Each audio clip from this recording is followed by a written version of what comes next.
Summer solutions are here. It's summertime on Keiser Report. Everything is sunny.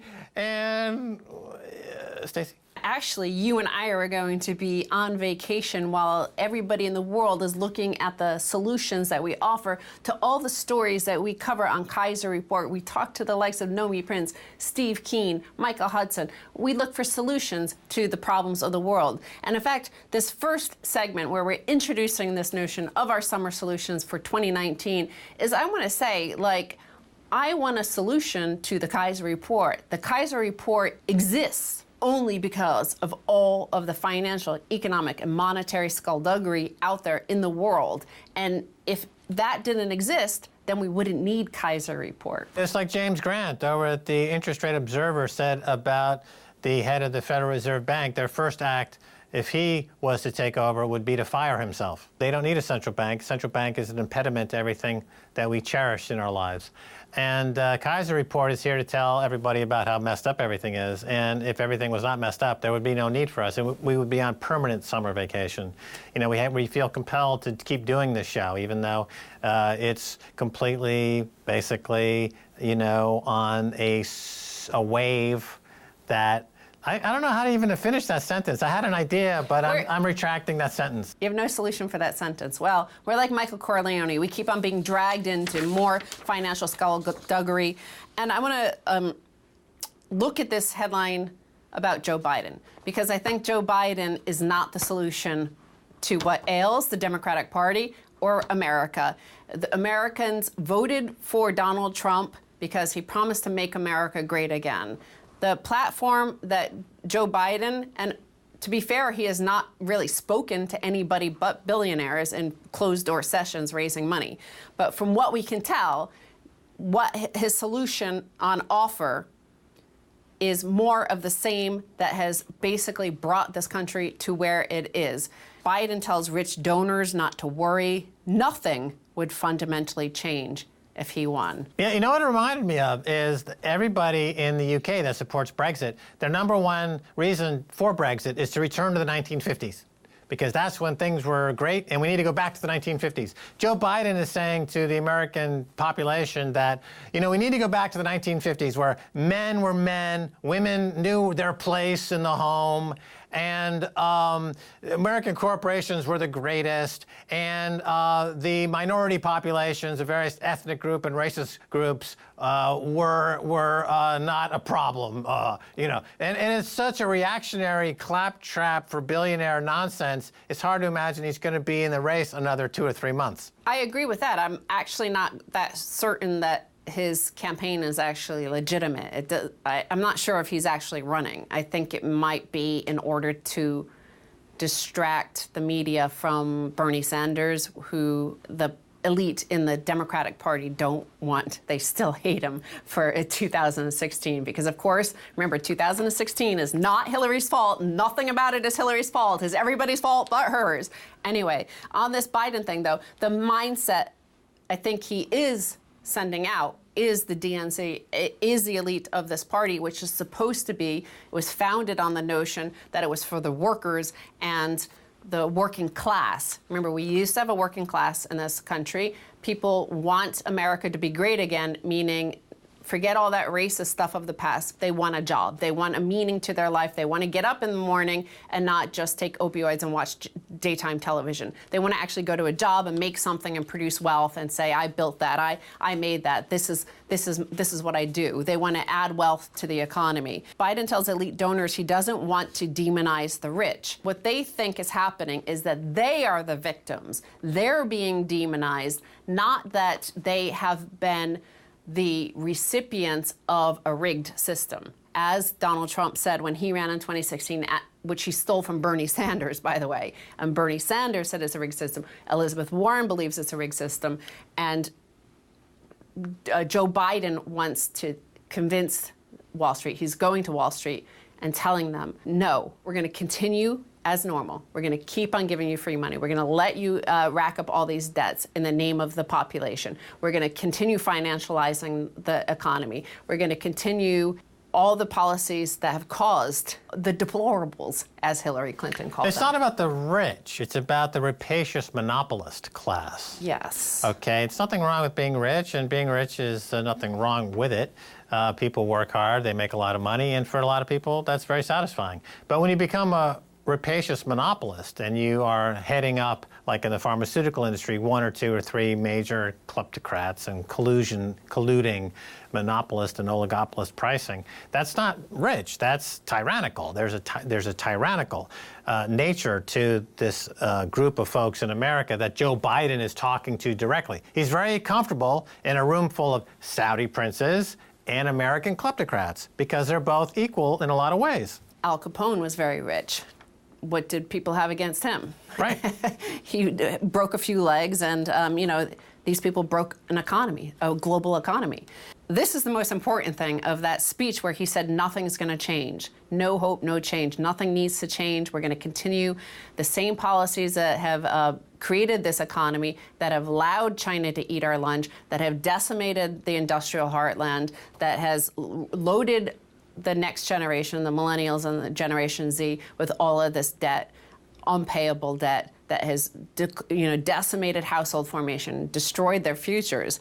Who was in that audience but Robert Rubin?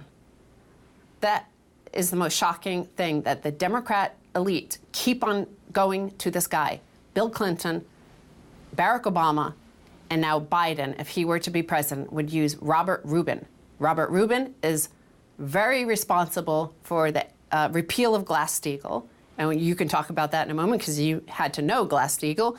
And he also introduced the Commodity Futures Modernization Act in 2000. So let go on those. So what did those two acts together, the repeal of the Glass-Steagall Act and the introduction of the Commodities Futures Modernization Act, do to create the problems that need changing and solutions? Well, Robert Rubin is a financial engineer.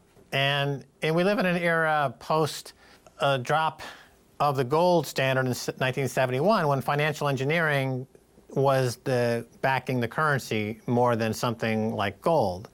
And those who can successfully financially engineer became hugely powerful at Goldman Sachs and other Wall Street banks. And Robert Rubin is a very successful financial engineer. They were able, for example, to print lots of money, but engineer it so that it never went to workers. They did this by bringing China in at the same time as they deregulated Wall Street, so that the jobs could go to China and people in the U.S. on Wall Street could get fabulously wealthy, and leaving the entire working class out. That's financial engineering.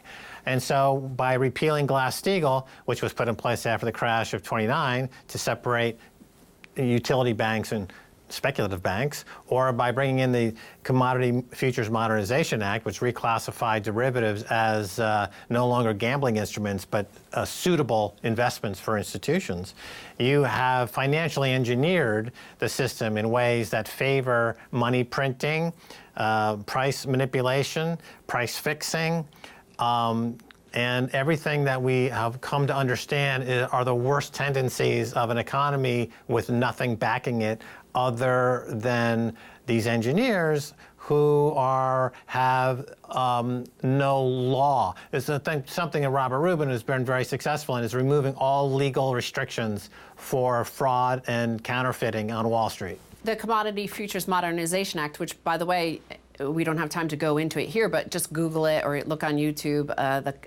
Brooks Lee Bourne really fought against allowing these derivatives to be packaged. Remember in 2008, the CDOs and all those derivative packages were dumped into pension funds. So this was the beginning of the privatization of their extreme wealth and all the profits and everything that is good about what is built in America or anywhere around the world.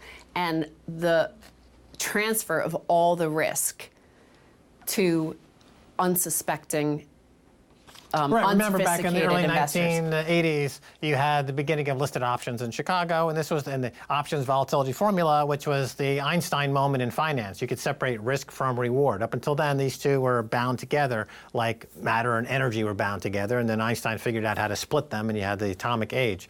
So the options volatility formula split risk from reward, and you could trade risk separately from reward. And then financial engineers like Robert Rubin figured out how to put all the risk into the public domain and keep all the reward on their books, on their balance sheet, and then the billionaire class skyrocketed. And then those who are not billionaires, it's not because they're not smart, it's because they've been saddled with all this nuclear waste of risk onto their lives. It's like the Chernobyl of risk is being felt by the vast population. You have that separation of risk and reward, which Joe Biden, by the way, as senator for Delaware, is very crucial to this. He's helping all of these financial Wall Street sort of, firms through there. And he was also instrumental, Joe Biden, in the 2005 Bankruptcy Act, which was called the Bankruptcy Abuse Prevention and Consumer Protection Act. Again, like when a loan is made, when which is a credit card, you have a creditor and a debtor.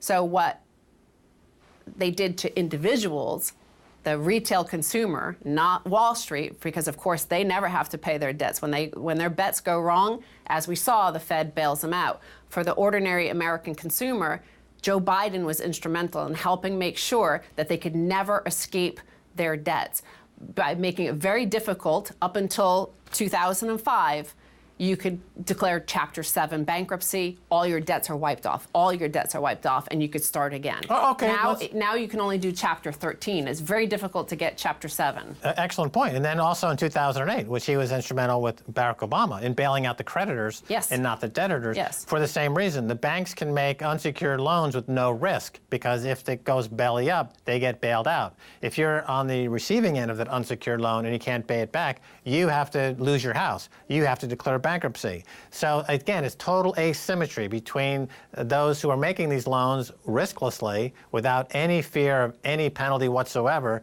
and those who are taking loans who are absorbing all the risk. And we see this replayed over and over and over throughout the economy, and the result is a tyrannical, kleptocratic billionaire class that's preying on the vast majority of the population in a neo-feudal manner that in the past has led toward revolutions, and that the scent of revolution is in the air. We can feel it. It's happening all over. We're going to take a break, and by the time we get back, another million or so people will be on the streets revolting. Don't go away.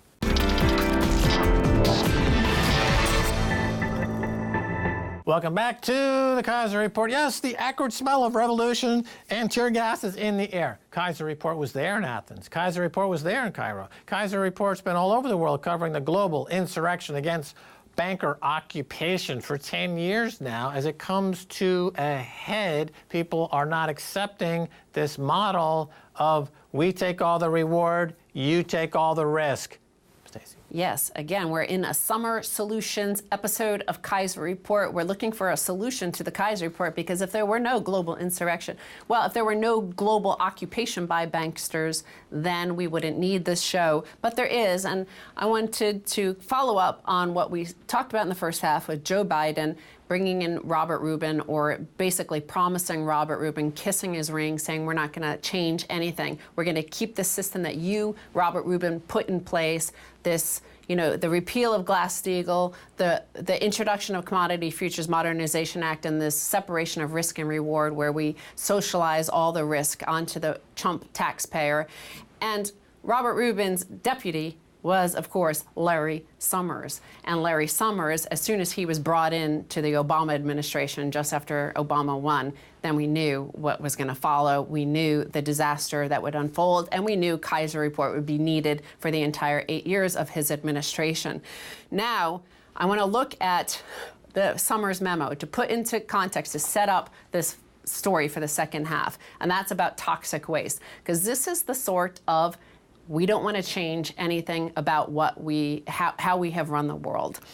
Summers' memo has its own Wikipedia page. The Summers memo was a 1991 memo on trade liberalization that was written by Lant Pritchett and signed by Lawrence Summers, who was then chief economist of the World Bank. It had included a section that both Summers and Pritchett say was sarcastic, that suggested dumping toxic waste in third world countries for perceived economic benefits. I'll read you some of this memo. Dirty industries, just between you and me, Larry Summers signed. Shouldn't the World Bank be encouraging more migration of the dirty industries to the LDCs, least developed countries? I could think of 3 reasons. 1, the measurements of the cost of health-impairing pollution depends on the foregone earnings from increased morbidity and mortality. From this point of view, a given amount of health-impairing pollution should be done in the country with the lowest costs, which will be the country with the lowest wages. I think the economic logic behind dumping a load of toxic waste in the lowest wage country is impeccable, and we should face up to that. Right, and this idea that he mentions this passage as being sarcastic, I've been reading Larry Summers for 30 years, and he is always very much in people's face, and his style of writing is very much consistent with this type of commentary that is blatantly anti-human or anti-democratic or tyrannical. This is not the only time he's done this. Almost any time you see his editorial in the Financial Times or any of his writings, it's replete with these types of passages which are disgusting and abhorrent, but then he always comes, takes a position where I was just joking. Yeah. And he's a brilliant writer, and he's a very intelligent man. But so are some of the worst dictators in the history of the world, and some of the worst scoundrels and serial killers in the world have had this gene of intelligence as well. It doesn't mean they're anything less than a serial killer. 2020, when Trump wins again, don't come looking at us like you were the ones presenting. The Democratic Party was the one presenting this same continuation of these sort of policies. Now, that notion of dumping toxic waste leads to this headline here. Where does your plastic go? Global investigation reveals America's dirty secret. A Guardian investigation has found that hundreds of thousands of tons of U.S. plastic are being shipped every year to poorly regulated developing countries around the globe for the dirty, labor-intensive process of recycling. The consequences for public health and the environment are grim. We covered this year on Keiser Report that China has said, basta, enough. And that's because a lot of our plastics that make us feel very good about ourselves, that we're so progressive and so virtue signaling, that in fact it's not properly prepared, it has all sorts of food in it, and it's not able to be recycled then. So we've been sending it to China, which then just dumps it basically into a dump there. So we don't have to look at it here. We could feel like we've absolved ourselves of any of the sins of this pollution that is now destroying the oceans, for example. But what China blocked it, and so what the U.S. has done, they've had all these ships all over the place sailing around the world looking for a new haven to dump it. And they've been dumping in Vietnam, Cambodia, Malaysia, and Indonesia. Right, these are economic externalities. That's the economic term for costs that are generated by a country, in this case the United States, or a company, that are either not being accounted for by the company on their bottom line, or they are being accounted for. So whether it's an energy company that is, let's say, fracking, and then the fracking well becomes no longer viable, and they abandon it, and they don't pick up the tab for the environmental cost. That's a network. That's an externality that has to be picked up by the public. It could be a country like America. They have an enormous amount of garbage. For a long time, the only export America had to China was garbage. So they would bring in the TV screens, they would bring in the manufactured goods, the clothes, everything would come into Walmart, everything you buy in Walmart, and then we would send them our trash, our garbage. And that was the quid pro quo for a long time. Or a bank on Wall Street or a central bank. Their externality that they are dumping into the economy is the fiat money. Fiat money is a toxic economic externality that's being dumped and polluting the global economy, and the effects are obviously economic dislocation and hardship. I have this written down that I wanted to draw that analogy is in the first half we talked about Joe Biden, this like last gasp of the neoliberal boomer generation that wants to continue this policy of always basically, since 1971, what they've done is they take all of that toxic debt and keep repackaging it, rolling it up into a tighter ball of this toxic plastic, in this analogy. And what they do here in the plastic world, they send it to a poor nation. What they've done in the financial world is they send it into the future, where the baby's not even born yet. The worker, the future person that's going to get stuck with that bad debt isn't even born yet. Well, that future is now here. So we're 40 years into the future from 1971, and this is the problem we're confronting that needs a solution. Is we have all these toxic debts that the boomer generation, just by the sheer fact that they were alive at 1971 at the right age, 19, 20 years old, starting their life, they've benefited from it. But really, the externality of their bad debt, the fact that they shipped all our jobs overseas, that we weren't wealth creating, that there was no hard currency backing anything, it was just them consuming 20, 30, 40 years into the future, bringing forward all of that consumption. And now we're at that point where it's all this toxic debt. And Joe Biden wants to stay, and he wants that to continue. That's what the boomers obviously want, because nobody wants to pay for all those 40 years of free living. But the Zoomer and the millennial generation, the toxic waste has polluted their financial system. All right, well, let's talk about repackaging debt. What does that mean? Okay, if you're repackaging garbage, you can kind of imagine how that works. You put it on a ship and you ship it off to China, and they try to dump it, and then they won't take it, and they'll send it to Vietnam, and it goes around. How do you repackage debt? Well, it's done by extending and pretending. It's done by, you take all that government debt, and by the way, the government debt's now over $20 trillion, and you simply extend the maturity date, so 10, 20, 30 years, or in the case of Argentina, they went to 100 years. And you lower the coupon or the interest rate. And that's how you repackage toxic debt over and over again. And the only way that scam works is if the central banks around the world collude to make sure that interest rates are constantly going down. If rates start to go up, as of course at some point they will, all that toxic debt floats to the surface like dead bodies on the East River of New York City and are visible by the world as insolvent bank balance sheets on the bank's balance sheets. So that's why we have low interest rates, to recycle toxic debt. But somebody out there is paying for it. This is the front yard of a woman who lives in Cambodia.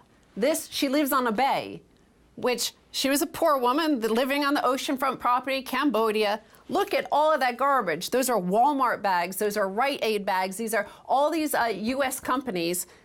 Their shopping bags are there, and that's in her front lawn. That's the whole bay. The Guardian journalist there said it's just thick with plastic bags and bottles.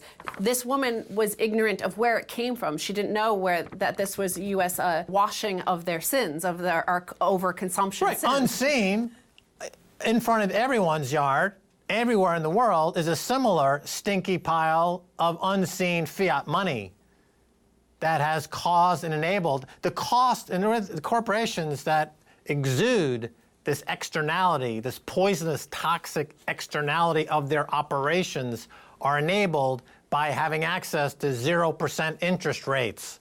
If you want to get rid of that kind of pollution, you have to make the cost of committing those environmental crimes sufficient to dissuade corporations from committing those crimes. That means you must increase their cost of borrowing, or you're committing suicide. The cost of borrowing is one thing, but I think a solution that you and I have talked about over the past 10 years on Keiser Report has been a restoration of hard money. Something, if we had a gold standard, not only is war very difficult, if we had a Bitcoin standard, war would be impossible. If we had a hard money standard, this sort of waste would not be so easy to do, to send all your toxic garbage, not only onto your toxic financial debt products onto future generations, but this is to generations right now on the other side of the world.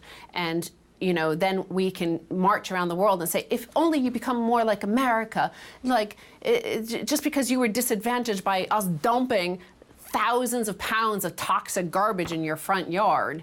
And again, Biden wants to continue that. And I want to turn again to a headline from what is our future and our now. Boom, the implied probability of a July Federal Reserve rate cut is now 100%. So that means it's now officially priced in. Rates are going back down to zero. They may go negative. What they're trying to do is extend and pretend and continue this exact model that we're showing you is the huge cost. Right. Well, going to a gold standard would increase your cost of borrowing, because you won't have a Robert Rubin financially engineering your way toward 0% interest rates by avoiding the fact that you are on a hard money standard. If we had a gold standard, Robert Rubin would be out of a job.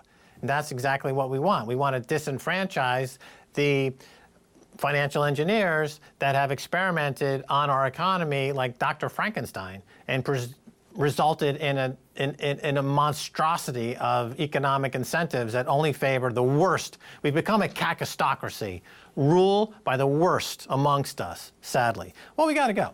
And that's going to do it for this opening episode of Summer Solutions with me, Max Keiser, and Stacy Herbert. We'll have more of these Summer Solutions coming your way in the very near future. Don't leave your house. It's too much garbage out there anyway. Stay indoors and only watch television. Until next time, bye, y'all.